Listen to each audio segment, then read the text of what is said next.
How many of you, if you're honest with me, do you know you have these choices and these areas in your life that you want to try to move towards? You know that you want to try to change. You know you want to face some of these struggles, but fear sometimes paralyzes you. Anybody in here? Yeah, man, I've learned in my journey that I have to skydive that thing. And here's what I mean. I know sometimes, as when I was growing up, I didn't trust anybody. I know things that happened to me. My dad abandoned me. I isolated. And I always said, if I find the perfect person that I can count on, if I find the perfect person that I can trust, then I will. But the truth is that person's not here. People are people, and they're going to let you down. I've learned I can't put my trust and my confidence in the people, but it's in the process and the discipline and the action of the habit of finding the courage to punch fear in the face and take the step of beginning to trust people, which means I started talking, I started speaking. I learned to skydive that thing, and here's what I mean. There's a lot of fears and insecurities all of us have. We all have insecurities. Like it, love it, or leave it. We all have things inside of us that we try to keep secure because we have shame or guilt or embarrassment or we care what others think. I've learned to skydive that thing. Last year, a bucket list that I've always wanted to do. I've always wanted to go skydiving.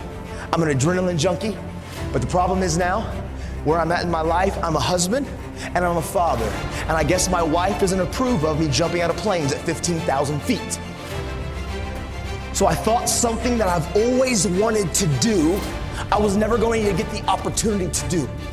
But I was in Oregon and I got done early and I saw a sign and it said Skydive Oregon. And so I was like, yep. I called my wife. If I can get my wife to say, yeah, we're all good. I call her and I'm like, hey honey, I got done a little bit early. I've always wanted to, you know, it's something that I've desired to do. I think I'm gonna go skydiving. Nah, I'm cool, I'm not going to. Yeah, maybe, nah, I'm this kid, I'm all right, I don't need to do that, it's not probably smart. And she says, I don't think she meant it at all, but she says, because I don't think she wanted to control me, she says, oh no honey, go for it, do whatever you wanna do. But yeah, if you don't wanna do it, no big deal, that's cool too. Click. Dude, I know she didn't mean it. But my eyes got so big, she said yes.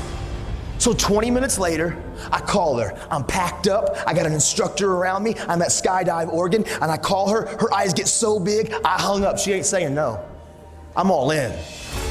But as I start going through the process of skydiving, as the instructor shows up, and as he starts walking me through this process, my anxiety started getting higher. Like he started coming to me and saying, listen, here's your pack, here's your chute, here's how you're gonna fall. He put me on this counter. He said, this is my ninth jump today. I said, what bro, 9 times? Do you pack your chute? He said, every time. I said, so you packed your chute 9 times today? Are we gonna test the odds? Are we good, we're cool on one more? Did you get tired? Did you miss a fold? He said, nah, bro, it's cool. He showed me how he did it. Dude, my anxiety, it's getting higher. This little ratchety plane lands. Ratchety.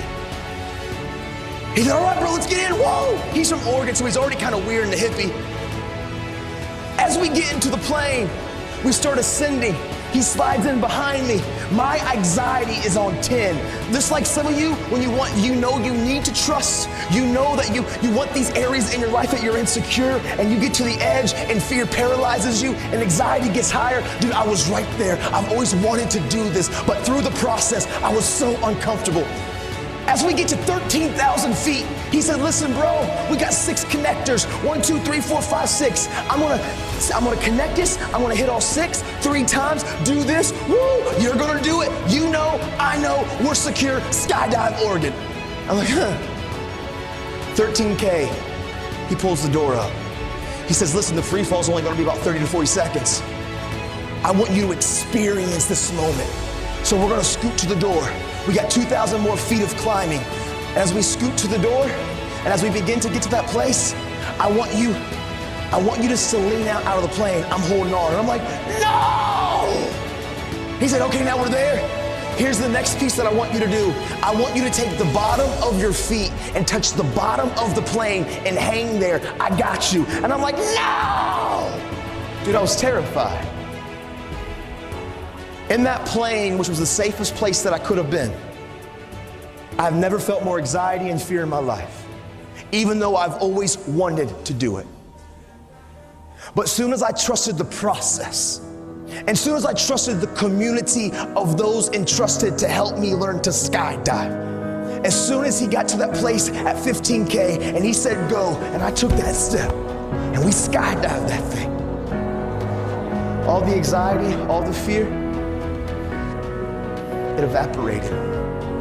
As I free fell and I saw Mount Hood, Mount Rainier, and Mount St. Helens, I've never felt more on top of the world. There's a lot of you in here that you struggle with trust. Fear has paralyzed you. You know there's areas in your life that you want to change, you need to change, but man, you get to the very precipice at that door and you run back because it is uncomfortable, and I need you to know change is uncomfortable. I've learned to skydive.